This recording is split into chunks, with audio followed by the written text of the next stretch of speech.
Hello everyone, my name is Havian and today I want to be showing you some Torchlight Frontiers because I had a chance to go hands-on with the game and record some gameplay for you while I was down at Gamescom.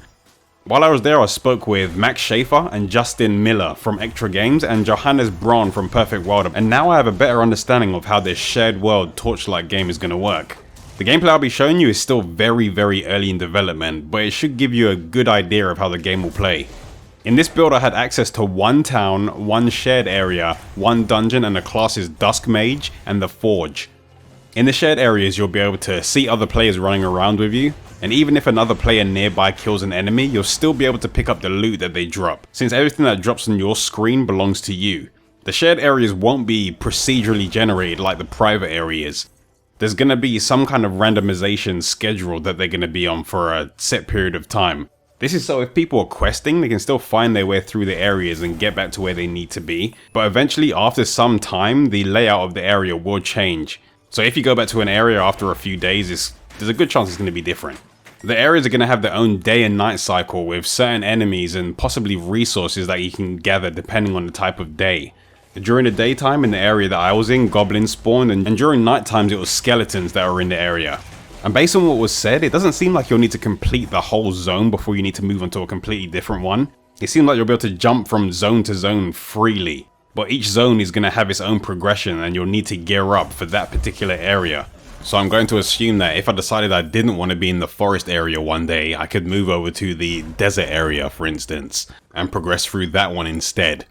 In the top right hand corner of the screen, you'll see some basic information so you'll know what you can expect from an area. The number will give you a rough estimate of the enemy levels you can expect to find in that area. And the symbol next to it will be the elemental type that the majority of the enemies in the area have. When you kill enemies, you'll find equipment that will have elemental attributes on them that can increase the amount of damage you do with a specific element or reduce the amount of damage you take from a specific element. So when it comes to gearing up for a specific area, the elemental resistance and elemental damage you have will play a big role in that. Just like in the previous game, they're targeting a party size of up to 4 members. You're still free to go solo in the game, but there may be some dungeons that will be recommended for various party sizes. So expect a challenge if you decide to take those on solo. Champion enemies and other strong enemy groups with interesting affixes and buffs will still be something that you'll need to deal with. There was one that I came across that summoned bombs above my head, and I had to evade them while trying to kill the enemies that were nearby. And it's been said that there will also be some powerful enemies roaming the world that could possibly be too much for one person to handle solo, but forming a group with your friends may make it easier for you to take them down.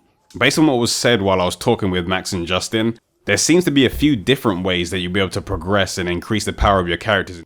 Your characters don't have levels, instead you will have an item level that is based on the gear you have equipped, and when you're killing enemies you'll get skill points that you can use to unlock new abilities for your class. You'll also be able to find a certain class of weapon called the Ember Weapons that will level up and gain additional skills as it levels. When you learn these skills you'll be able to slot them into your bar, and there will be different Ember Weapons that will be better for different situations or areas in the game. And because it seems like you'll need to make a lot of situational builds, it does seem like there will be a way for you to store different loadouts for your character. And one of the biggest changes in the way that you'll be able to enhance your character will be through forts. Forts will function as player housing in Torchlight, and they'll have multiple functions. They're account based and the enhancements you get from them will be shared across all of your characters. You'll be able to build certain things for your fort that will give your characters different benefits. Like a skill object that will give your characters new skills like basic healing abilities that can be used on all of your classes. And you'll be able to make things like an enchanting table that can be used to add magic affixes to your items. And if you continue to level up your enchanting table, for example, you'll be able to assign characters to work as its vendor, and other people will be able to visit your fort and make use of your facilities. When you're working on your fort, it will be a private instance, but your fort will be able to appear to anyone else in the world in passages between levels. So as you move from one area to another, you may stumble upon someone else's fort. If any of the facilities are used in another person's fort, the money that was spent in there will be given to the fort's owner. That means there's going to be a benefit to building forts that other people would want to use out in the world. And as you can see from the video, pets are still going to be a major part of Torchlight, and they'll still fight alongside you and sell your items for you. They'll also be able to benefit from the fort system as well, since you'll be able to build a kennel for them. And as you upgrade the kennel, you'll be able to store more pets. So depending on what you plan on doing, you'll be able to switch between your pets that are better suited for certain activities, and your pets will be usable by any of the characters on that account. They haven't nailed down any of the details on how you would obtain new pets just yet, but I'm sure we're going to hear more about that soon. But they have said that pets are going to have their own individual skills, and you will be able to take one skill from one pet and bring it over to another pet, if you prefer using a certain type of pet. But overall, until they show everything about the progression, I'm not going to be able to fully grasp how everything works together. But right now it is clear to see that the characters will still have their class-based progression like in the previous games. But forts will also function as an account-based progression system that every one of your characters will benefit from. After spending a while talking to the people from Ectra and Perfect World, it does seem like they were genuine about wanting to make this game one that will please Torchlight fans. They really want community feedback, and they want the community to help them shape the game, so they can give people what they actually want rather than just guessing and including things they assume people will want.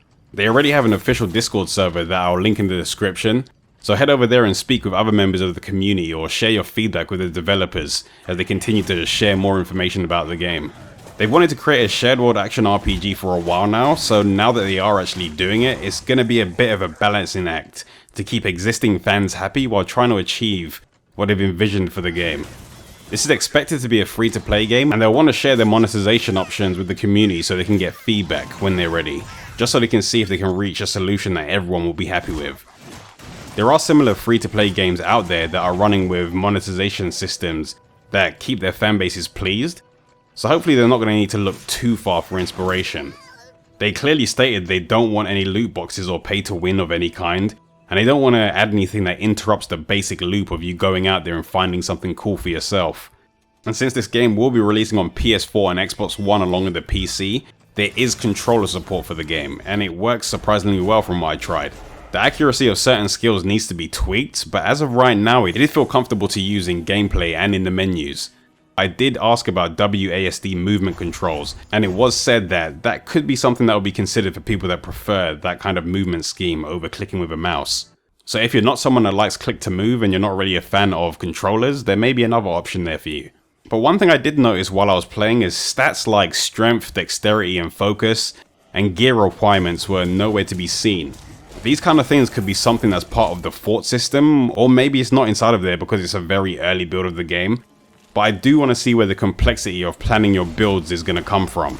Because even though the game is still very early, it did seem like most of the equipment you're just finding it so it could have a higher elemental resistance value on there, and a bit of extra health or mana. So hopefully there's a lot more to it that we just haven't seen yet. I mean, it's a question I should have asked while I was there, but you tend to think about these kind of things after the fact. But overall the game was fun to play, and it really did feel like Torchlight. Even though it was just a demo, I caught myself doing things that I would only usually care about when playing a fully released game, like harvesting materials and like keeping my inventory nice and tidy. But right now the game's got a lot of potential, but the end result in 2019 will need to be a group effort. The developers want our input in the game, and ultimately they want to make a game that people will enjoy. So we need to share our feedback and let them know what we'd want to see. But at the same time, we'll kind of need to accept the new shared world direction for the game. So it's going to be up to you to decide whether or not a shared world game is going to be something you would enjoy. But even if shared world games aren't your thing, and you do like Torchlight games, I'll still keep an eye on it, just in case. But that's all I have to tell you about Torchlight Frontiers for now. I'll leave you with a little bit more gameplay, since I'm pretty sure you guys have been waiting to see some clear gameplay for a while. And I'll have some extended gameplay videos for both of the classes coming out soon, so keep an eye out for those. But if you like this video, then please leave it a like and share it with anyone you know that is interested in Torchlight or any other loot-based action RPGs. Subscribe and click that bell if you want to be notified about any of my new videos. And if you want to stay up to date with anything I'm doing outside of YouTube, then take a look at the links in the description and give those a follow. I'll be making some new videos very soon, but until I make those videos, I'll see you all later. You need more mana.